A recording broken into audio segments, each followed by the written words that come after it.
Welcome to Booked, the bookstore education podcast brought to you by the American Booksellers Association. In this episode, we'll be listening to daily, monthly, yearly checklists for efficiency and saving money, a session that was presented at Winter Institute 2025 in Denver, Colorado. All right. Okay, everybody. My clock just turned to 2:30, so we're going to get started here, and I'm going to move this a little closer. Thank you all so much for coming. You are here for the daily, monthly, yearly checklist for efficiency and saving money. And if that's not where you meant to be, you might as well stay, because it's going to be great. Let's see. Okay, so I timed myself. I think I can do this in a tight 1:45. Housekeeping, slides and handouts. If you don't want to stare at the screens behind us, you can access them on the app on your phone or through BookWeb's website, the Winter Institute program. Fill out the session survey, also accessible in the app and the program. It is so helpful to get feedback. Feedback is also really helpful for checklists. We'll get to that later. But it's so helpful for the ABA to have feedback on what you liked about a session, what you didn't like. We have the control over what is presented at Winter Institute. So right now, after, you can tell them what you want to see and what you don't want to see. Also, there's a competition for the panel that can get the most survey responses. They can all be bad. I don't think they will. Doesn't matter, though. Just the number of responses. And I am very competitive. Please help me. So do the survey. This session is going to be recorded, and it'll be available on BookWeb and Booked, the podcast. If you haven't listened to Booked, I highly recommend it. So please make sure to silence your cell phones and devices. And if you have a question, to wait for a mic so that everyone now and in the future will be able to hear you. People will run over to you with a mic. They're over there. They're lovely. They are so fast. Antitrust guidelines. Booksellers love to share, which is great. But here's what we can't share. Pricing policies, boycotts, dividing up the market. You've seen all this before. Session description. I'm pretty sure you know why you're here. All right. There's one more thing. I am a board member for BINC, the Book Industry Charitable Foundation. If you don't already know about BINC, please come talk to me afterwards. I'd love to tell you about it. If you do already know about BINC, please come talk to me afterwards, because you can buy Blinky pins with me. I'm Emma Koss. I am the co-owner of the Norwich Bookstore and your moderator today. My bookstore is 2,500 square feet. We have 10 staff, including myself, my husband, and a bookkeeper. And we use Book Manager. Tamara. My name is Tamara Brown. My bookstore is about 4,500 square feet. It is a bookstore and a wine bar, cafe, and event space. Currently, I have 8 employees. I've been there for 3 years so far, and I'm located in Conyers, Georgia. Cassie. Hi, my name is Cassie. I own Roundabout Books in Bend, Oregon. My store is 2,500 square feet, including a small cafe. I have 9 part-time employees, plus myself. And excited to be here. Similar. I'm Dominic Howarth. I'm the book buyer, food manager, bartender at Book and Bottle, wine bar, cafe, bookstore in St. Petersburg, Florida. We're about to hit our 5-year anniversary, open in March of 2020. Thank you. Great time to open a bookstore. Who wouldn't? We do book clubs, dance classes, knitting groups, writing groups. We're about 1,000 square feet, so we pack a lot into a little space. All right. So the first thing we're just going to briefly talk about is why are checklists useful? Just in case, you don't know why you're here, you're about to find out. So this is my mother-in-law, Jo. She is basically physically doing a checklist right now. She is helping us pack up 1,000 copies of the Big Book of Bread. Her checklist portion was wrapping them in brown paper. So checklists can clarify complex processes, set goals and priorities. They can help memory recall. They can prevent mistakes, give booksellers agency, and reduce micromanaging, while also saving time and money. So we're definitely going to delve much deeper into all of these use cases as we go on. But would any of our panelists like to give us an example of a checklist that checked some of these boxes? Thank you. Sure. My philosophy of checklists is I'm very pragmatic. So I really want the checklist to help run the store without me getting too involved. So really this idea of taking complex processes and paring them down to simple steps that anyone can do, whether you're a part-time employee that works 1.5 days a week or somebody that's there 3.5 days a week, you know your role and you come in and do it, and I don't have to get involved. Basic checklists that we use and that you probably use too, are like opening and closing checklists or onboarding checklists, but we've taken really complex things like a book fair and pared that down where multiple people are working on different steps in the book fair, and that can become part of the whole process. Yeah. Tamara? I would say along with opening and closing checklists, because you want to make sure that things are, I made a mistake of assuming that people would remember or that they're going to come in and do exactly what I taught them over the last week or so. But unfortunately, just like us, just like our staff, our teammates, we have a lot going on in life, and it is unfair to put all of that on them. So what this group had in common was all of us have a checklist for how our day should start, from cleaning to opening to what's in the register to what you do when you start the day. I know that at some point we're going to show more, but I'm going to be discussing more of how my social media, my marketing, spreadsheets and checklists may be able to help you, how we outline our week. But all of us agree that we need the simplest things need to be written down. Don't assume that everybody will know them automatically. Make your life easier, because we have to replace ourselves some days. Some days we're tired and worn out, and you want someone to be able to come in and know exactly what it takes to run your store. Yeah. So my little Pisces heart makes me a big dreamer. And I really believe that book selling can save the world. But that's a huge goal. Like, how do you get there? How do you break that down? Yeah, exactly. With a checklist, right? And so I was always the guy who was like, okay, this is what I want for our store. But Tara Dunham, the owner of Book and Bottle, was like, I love your passion. How in the world are you actually going to do that? And I was like, great point. Actually, such a good point there. And as Led Zeppelin once said, the only way to heaven is with a stairway. And I know that the brain is meant to have ideas, not hold ideas. And that's where our checklists come in. So yeah. I was going to make that quote too. Oh, nice. Yeah, brains are not for actually remembering. That's not their job. That's the job of checklists. Yes. So to sum up, a checklist functions really both as a tool and as documentation. So you're utilizing it and you're reading it to know what to do. So you might ask yourself, what should I use to make a checklist? Tamara, would you like to tell me what your favorite method of keeping a checklist is? Google Docs has worked miracles for all of us. I think we're so happy that that's come around, because with many of us using Google for email, it makes it one of the easiest platforms. So Google Docs is our go-to in the office to share documents. But I'm still very old school, especially when it comes to math and formulas and data and money management. So I use Excel. And I do have some spreadsheets that I think we have listed that are already kind of pre-filled for you to make it easy for you. But I really like to go back to the basics with Excel and Microsoft Word with basic checklists or financial checklists. So Microsoft and Google for me. Yeah, and you'll find in our examples that a checklist doesn't actually have to be a list with boxes. I know it's crazy, but some of us have spreadsheets that we kind of utilize as a checklist. Does anyone else want to rep something else? I love Asana. Asana is great. We got one. Yo, what up?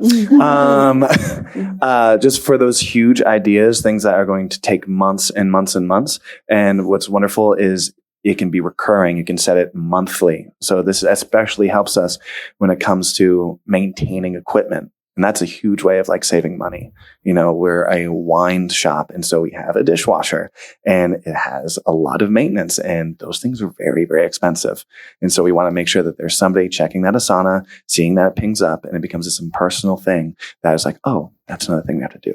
Having said that, day to day, I love a Post-it note because as I write things down, if I have more things that needs to fit on a Post-it note, I am swamped. I can't be doing everything. My aspirations are too big.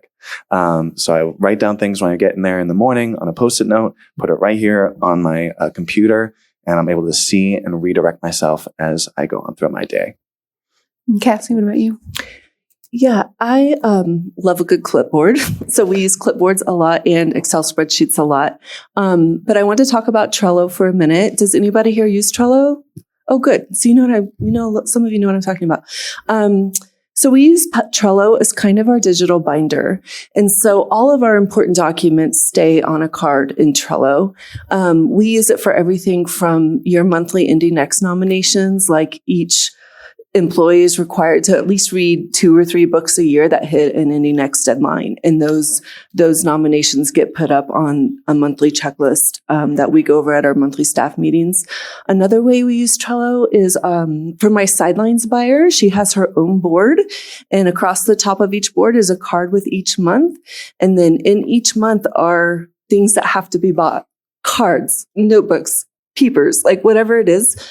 So she knows every time a month turns over, these are the things that need bought. And if she doesn't get to it that month, she just drags it to the next one. And so it's a really nice way to not forget things that need to get bought. And for something like sidelines, that's just every which way and everything.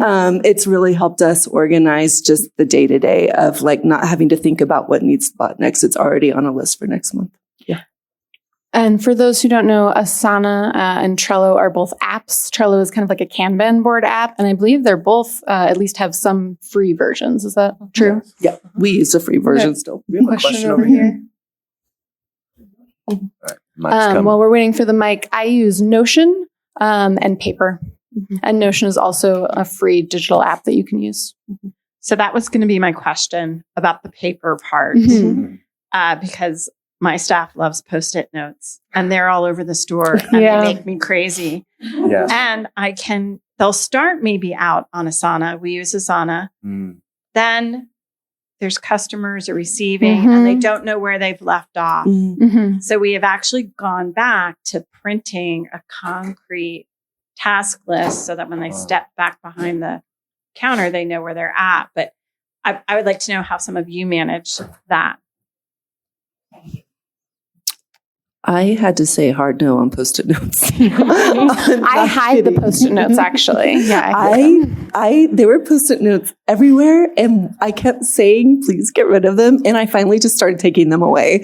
And everybody's like, "I had a Post-it note here," and I was just like walking away.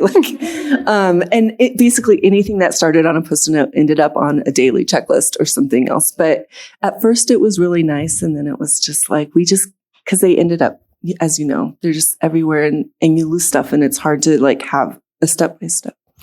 Yeah, I would suggest maybe having a central place, like consider what checklists are they making that they're leaving, and are those checklists that could be kind of centralized, put on a clipboard, on a piece of paper, and it's always over there. I keep a pocket notebook in my back pocket for like anything that comes up to me, but that's just like a holding zone. And so maybe teach them that Post-it is just a holding zone and they need to like transfer it to somewhere. or hide them. Yeah. But it is a good idea for generating, like, this is something that needs to be on a checklist. You know, it's just like, okay, we need a spot for this for real. But yeah. The Post-it should just be a step towards the destination. That's not the final era, right? Like I can't, if anyone leaves me a Post-it note, I'm going to that person and be like, hey, there is a spot for this in Asana because things will fall through the cracks. I don't know the importance of it, when it needs to be completed, yada, yada, yada. And those are pertinent information in order to run a business effectively. Yeah. And so, you know, we love radical candor, you know, in our shop. So just please know. I think that's a great point to ensure that like staff have a tool that they can use. So if they're what are they using the Post-it notes for? And like, can you give them a different, more permanent tool? Mm-hmm. Because of course they're going to use Post-it notes because it's right there. Mm-hmm. And now they think, oh, done. But it's not actually done. So just like communicating effectively and just that compassionate candor to be like, please help me out. Ultimately, the best tool is the one you're actually going to use. So figure that out first by honestly just trial and error. So next, we just wanted to talk a little bit about what makes for an effective checklist. So in the last 20 minutes or so of the panel, y'all are going to have an opportunity to write your own checklists. So exciting. Because when we met up, we were like, what is kind of the one thing that happens at Winter Institute? You come and you get all these great ideas and you're like, I'm going to go back to the store and like implement this and type up my notes and share them. And then that doesn't happen, right? Or am I the only one? Yeah. No, Okay. Yeah. So we're going to give you time to actually start to implement what we're talking about. So making an effective checklist, you're going to want to make sure that it is visually simple and easy to read. Honestly, ideally, keep it to 1 page. I will show a checklist that would have been too long until I gave it 2 columns, and suddenly it was 1 page. You want the steps to be really clear and precise.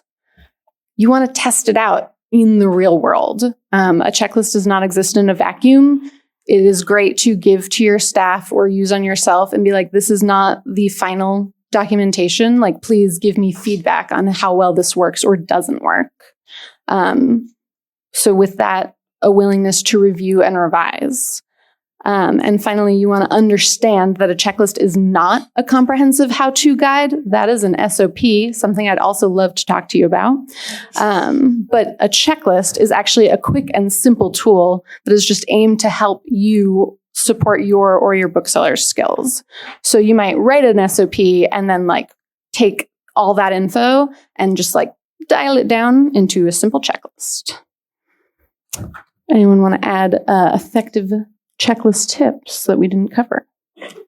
I guess I would like to add that while you're thinking about it, think about what it is that you find yourself repeating to other people. Maybe that in your last 20 minutes can be where you focus, like, what area do I need to at some point stop and make sure that I can model this without me physically saying it or having to monitor it every week or every 2 weeks. So think about, because what's effective to you in your store is different from someone else's store, right? And your operations are different. But what area of it right now needs to be structured? Because you're trying to create some structure and organization. I love the idea of like, what questions or what answers are you repeating? Right. If you can codify that into a checklist, that is going to save you time. And again, give your booksellers agency. Right. Yes. Hello. I might be getting ahead of myself, but I'm so used to creating like what I need to do, what's on my radar. But how do you, I guess, facilitate with the full team? Like, how do we keep track? Because there's a lot of cooks in the kitchen. Things get lost. Somebody started, but then you're like, wait, who did this? Who did what? How do you keep track of that? I don't know if So we do, I think staff meetings are really important for defining roles. And so at the beginning of every year, we revise those roles of who's doing what. And on a lot of our Excel spreadsheets, at the top of the list of the checklist is who's responsible for that column. So like when I talk about the event grid one, you'll see who's responsible for each. So everybody knows what they're doing. But at a monthly staff meeting, like you bring up a process like, I don't know, a school order process or something, and that's kind of clunky and something's always falling through. And then we can figure out together where the hole is and where the kink is and make changes to that process together. And then that gets buy-in from everybody for the checklist as well, because everybody's had a way to contribute to that. I think I would like to add that it's, we want to differentiate from your daily to-do list. You have a daily to-do list for you, right? But we are hoping that you create more efficient lists for your team and your teammates. So that does take communicating with each one so that the roles are defined and the responsibilities are there. For me, because it could just be my team, but they need a reminder almost every week. So we do more than yearly. Like we sit down and talk about what's happening this week. Okay, who's supposed to do it? And then physically, there's a sheet of paper that has to be printed out because some of them are great at remembering it online, but for the most part, I keep it there. But I have my own daily list. But it's important for us to communicate what we're looking for with our team too. And hopefully your checklist will be complete enough by talking to them on what you're looking forward to coming from them as well. I come from like a grocery background and a restaurant background. And something that's said in the kitchen all the time is ABC, always be communicating. Over communication is what we do at Book and Bottle. So I would say like creating the company culture of always wanting, no matter, in finding out what is going to be the best way for you guys to communicate, whether it's through Asana, not through Post-it notes, text messages, whatever. But just making sure that there is that buy-in that like when we all as employees rise, the ship rises, the store rises. So just ABC, staying behind, right? I'll add that I am also struggling with that of how to kind of keep staff, one, using the checklists, and two, like saying, okay, here's where I left off. So the practical thing we've been trying to do, we use Slack to communicate with our booksellers. And so we'll have we have a projects channel.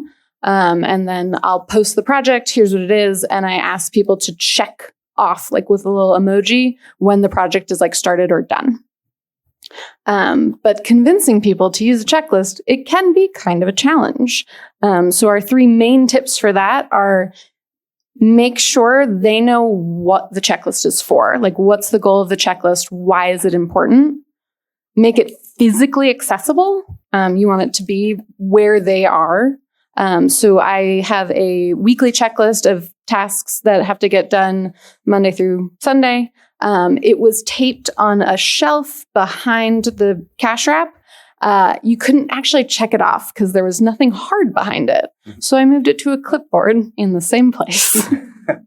And finally, asking for feedback. I think, again, like Dominic was saying, having that communication buy-in when you are talking with your booksellers and hearing back from them about what is working, and they see you making modifications to those checklists, I think that helps them to also then use them. Any other tips for convincing people to use the checklist? There's a question on the back of the room. Oh, we got a question. As they get the microphone, I always say, start with the why. Why are we doing this? And it can be as simple as opening task duties. Why? We want to have a clean cafe that people come into and it looks nice and they feel safe here. Or why is, hey, we want to have Emily Henry in our shop eventually. And so start with the why and then sometimes work backwards, right? Okay. Hi, pardon me. All really good tips, but I have a quick question. I'm relatively new to our company. I'm part of the management team starting. Oh, sorry. Hi. I'm relatively new to the management team starting last July and coming into a company that has a lot of its own checklists from a lot of other previous ownership and management team. Do you have any suggestions for consolidating down or how to get everybody onto to a singular kind of thing? Because we have the Excel sheets, we have printed off paper rolls, we have a lot of things going on. So do you have any suggestions for that? I would recommend starting by organizing and looking for duplications. Are some of the checklists doing exactly the same thing? And then I think it should be on a regular basis that all checklists are evaluated, because what was relevant last year may not be relevant this year. You may find that some information is redundant, especially if you're going into a corporation where there's years and years of stuff behind you. I would start right with looking to see how many of them match the exact same titles, topics, etc. Same thing that they're doing, the same agenda, and then go through each line by line. I always like to go through whatever we're working with and say, okay, let's look at opening. Is this still apply? So, okay, we get here, we open, we do this, we check the register, we clean the bathrooms. And then we look at it and sometimes we'll say that doesn't apply anymore because we moved this or we changed this. So my recommendation in that corporate structure would be to look for redundancy and always look to be more efficient. And I would say that easier. Maybe ask what checklists are actually being used in that whole mass of checklists and spreadsheets. Who is using them and why?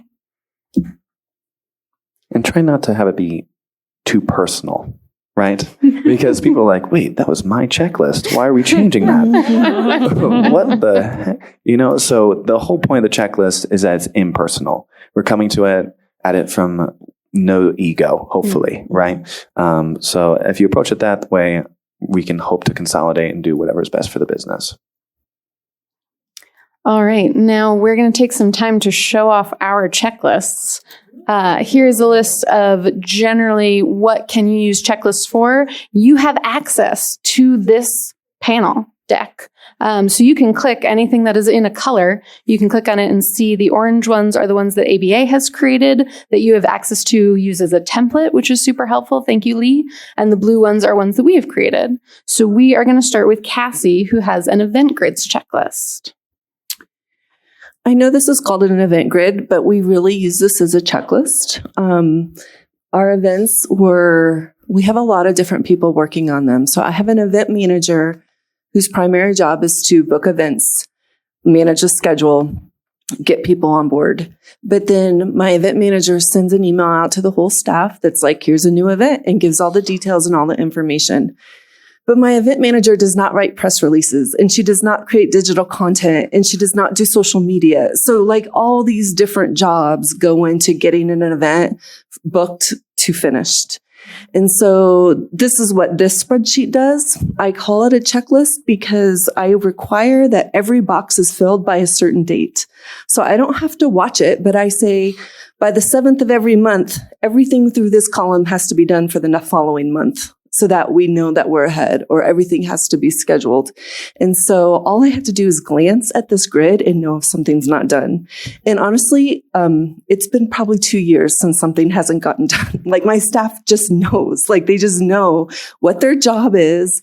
They date it when it's done, and we go on to the next event. So real briefly, I'll try to explain it, but my event manager loads the first 4 columns. Actually, she loads everything through G. She gets the announcement out to our staff. I got to pull this over this way. Gets the announcement out to our staff, tells us if there's any announcements or venue restrictions. And then the website calendar is, you can see the names at the top of the list up there, is Jenny, because she makes all of our digital content. She's really arty and does beautiful work. And so, but that's her only job for events. So as soon as Julie sends that email with our new event, she starts making all the digital content. And the web page for that event cannot be done until the digital content's done. So as soon as she checks that off, I know the website's up, or the web page for that event is done and booked. A different person, I send a store newsletter every month that has a really great readership, but I don't have to fill everything in. All I do is write the letter to readers, and I do the store news, but my entire team does everything else. And so one person does the event loads, one person does the new releases, one person does the story times. Each person has a different job to load onto that checklist or load onto that newsletter. And then when I'm ready to send out on the first, it's already there. And so somebody loads this event onto that. And then as far as all the rest of the announcements that go out, the press releases that go out, it's just a different timeline on that. We did the event management class with the bookseller school, and they taught us to evaluate our events. And so that's what the end of this is all the evaluation that goes into after the event that my event manager loads. But basically, we don't consider an event is done until the entire row for that event is filled up. So each cell is a checklist or a checkbox. You're just using a date. All right. Cassie also created a checklist for how to go on vacation. Oh my God. It's really hard to leave work. It's really, really, really hard. This is a glorified to-do list. I realize that. But some of the stuff, a lot of it was just getting my orders done and stuff. But it was before our holidays, and I had to have the holiday gift guide prepped and ready to go. And I had some major at the bottom there is like some major book fairs that were coming up and starting the day I got back. So all the book fair work had to be done. So every single thing on here was like my own personal checklist going into the holidays. But when I get really, really overwhelmed and I know I have 3 weeks to get all this done, the first thing I do is write it all down. And then that helps me delegate who gets done with what. So that was just a fun one, but I couldn't have left town without it. Yeah. All right. Tamara, can you talk about your social media planning checklist? So this is a quick guide for us, just a few columns on here, but the purpose is for my social media. The lady who does my social media, she's a college student and she really only works 5 to 6 hours a week. But it's important for us to communicate what's happening in the store and what she needs to be working on. So this one just has 4 grids on it. So we use an event spreadsheet similar to what Cassie just went over. But this one will talk about what platforms we are using to spread it. We use a lot of Facebook and Instagram, TikTok as well. And, they're always changing. So she's staying on top of it. But she'll put down the content. And there is more. I don't know if we can see it, but talks about the type of post that she will make, whether or not it is scheduled, if there's any links, if there are any authors. Let's go down. I think it's pulling across different pages. But it even gets as detailed as to, we're looking at the dynamics as to how many hits it got and how many it received and what dates they were scheduled on. So whatever you can fill in there, I think it's important to start getting the data. You want to know what's working for you and your store. I mean, social media is free marketing for us and for our platforms, and it's really taken off for bookstores. So we have to think more about the details and who is hitting, who our audience is for the store, and which platforms are working for us. So this is just a quick summary of our spreadsheet and what we're planning and what we're posting so that we're all in on a loop on the data and what's going out there. And then Dominic, we've just got a screenshot of a sample of your training checklist. Yeah. So this is day 3 after someone's been hired. So every single day we have very specific what they're going to be going through, because obviously there is washing dishes, exactly how we do that, how we greet customers, how we reshelf things. So this is just dealing with the POS system, right? You see at the top, the training module 3, customer service and hospitality. That leads to a Google Doc of our what, why, how, like essentially our mission statement. And so nothing happens until that is read and that we discuss that with our employee. Always start with the why. And then, as you see, we go through and managers sign off on this as our employees go through this. That way, everyone on the team knows, okay, does Bree know how to save a tab? No. Then okay, then we're not going to have her work the bar exactly right now. They're just going to do dishes and do book selling, yada, yada, yada, right? So that way, this is, again, ABC. This is communicating to me, if I'm not working every single day, that my bookseller knows exactly the way that we do things and exactly how we want them to do things. And obviously always through the personalized lens of each bookseller, but there is like a level in which we want to operate. And we really believe that we have the best staff, right? Because they can all do this, and we ask them to do a lot of things. But once we see that they've made through the checklist, we say they're very capable of doing all those things. Yeah. I love that you put how to gift wrap on there. Oh, intensely important. Very important. And this is the checklist that I mentioned that would have been 2 pages, but then I added a column, so now it's just 1. This is a trainer's checklist that we use anytime that we have a new employee come on. I have a checklist as the trainer. The employee also has a checklist that's similar, a little different, so that they can check off when they feel comfortable with a particular area of whatever they've been trained on.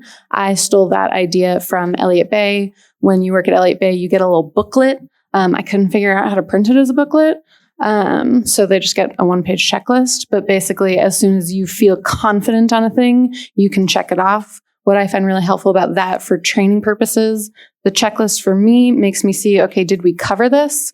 The checklist for the bookseller makes them be like, okay, I have agency over what I'm learning. I know what's coming. I know what I've learned. And once I've checked it, I know that like I feel good about this.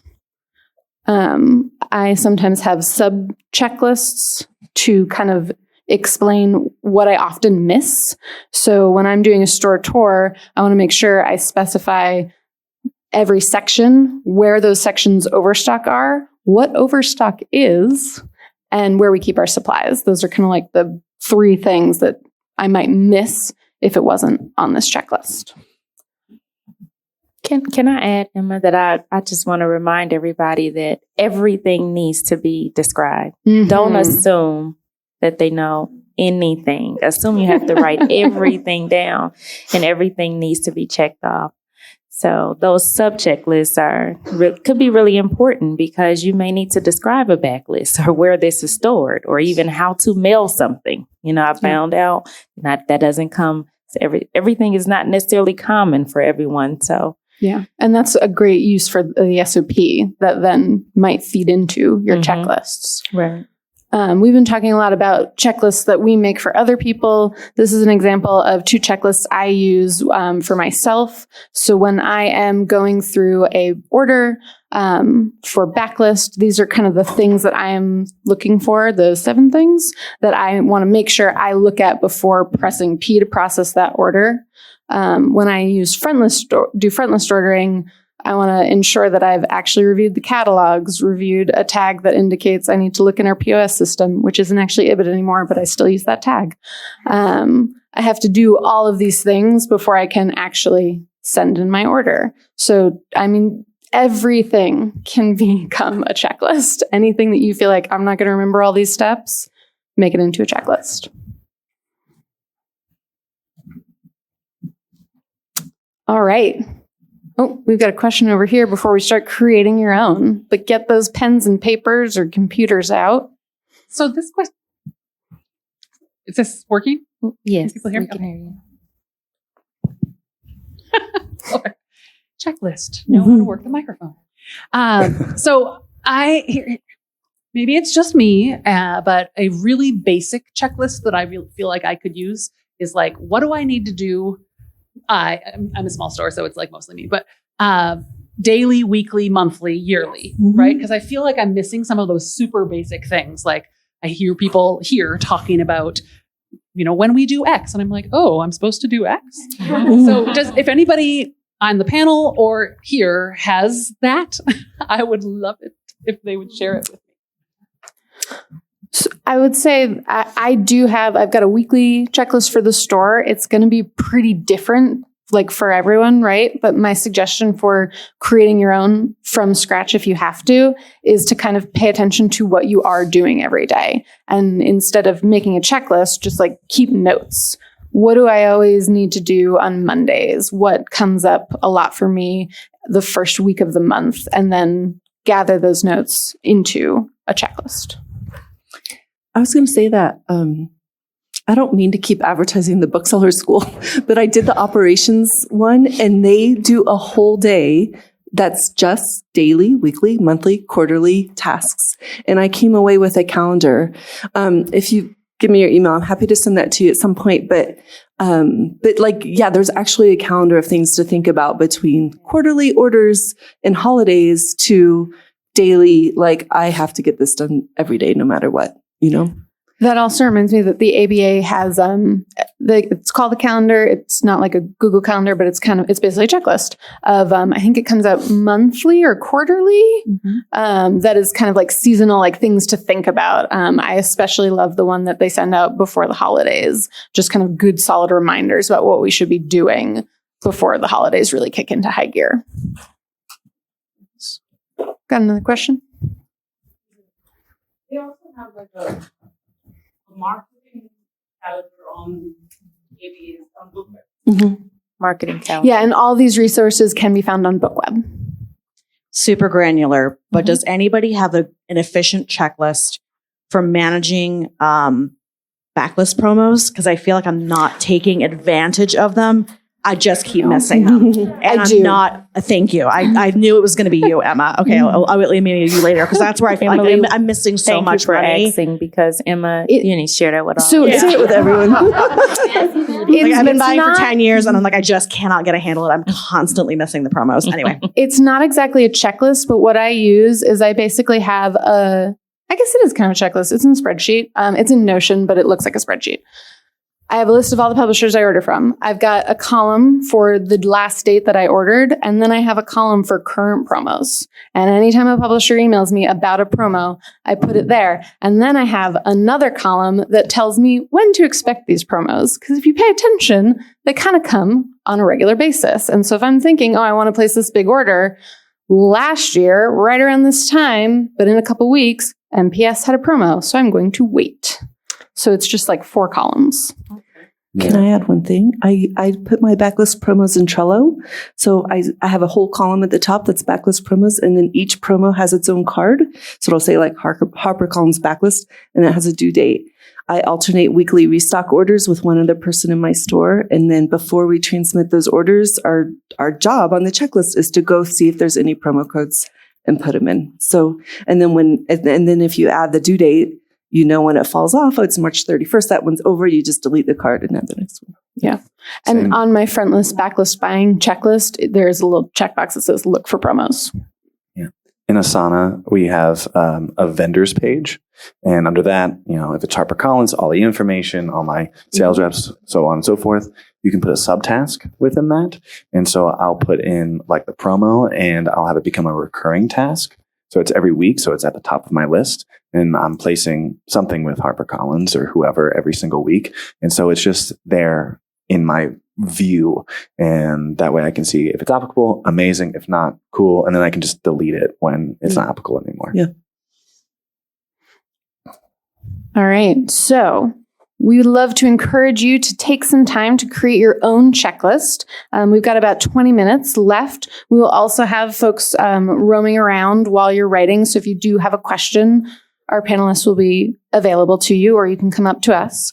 But if you're like, I don't know what I need to make a checklist about, here's some questions you could consider before beginning. What would you like to be more consistently prepared for? Is there a specific activity that happens in your store that always leaves you flailing?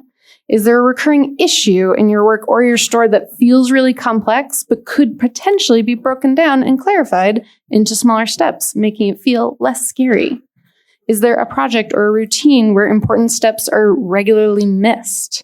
Is there a small but recurring problem that could be resolved by clarifying the steps that are needed to reach the solution or complete the task or project? Ultimately, also consider what is your goal and why does it matter?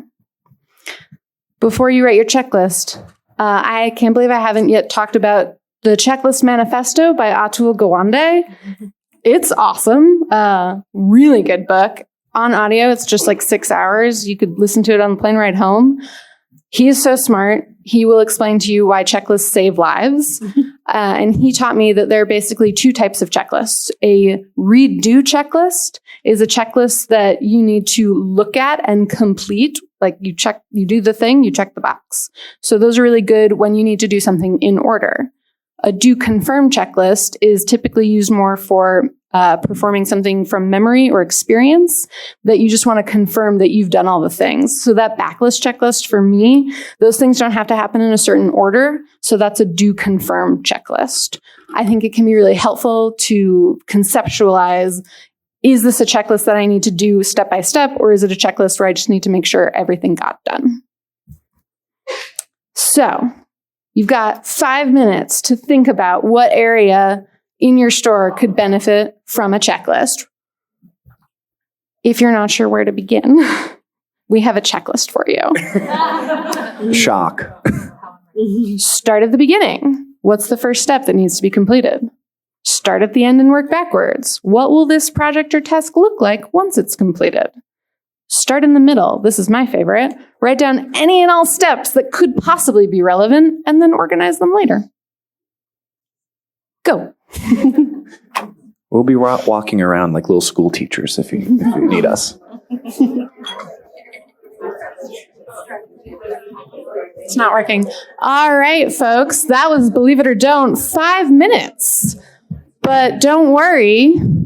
Now that you've begun your checklist, you've got 5 minutes to edit it. So, a couple helpful tips up on the screen. Ask yourself, what experience the user brings to the checklist? What do they know how to do? What might they need to be reminded of? What steps are absolutely critical? Remember, you want to make sure that your checklist is clear, thorough, but not overwhelming. Language is clear and specific, so delete any unnecessary details. And also, maybe consider, is this a redo checklist or a do confirm checklist? So do you want someone to go through it step by step, or do you just want it to be a reminder of what the steps are? So you can now edit. Also, someone asked me if they could have access to one of the spreadsheets I mentioned. I have lots of spreadsheets. I have lots of checklists. If you write down what you want on a business card and give it to me, I will share it with you. Or if you just want to talk about spreadsheets. Here. Yeah. So everyone knows your time technically is up for editing, but the room is open for 5 more minutes. So continue to ask questions and share with people. And don't forget to rate this survey. Remember, I'm really competitive. So if you got anything out of it, please go to the session survey and rate it.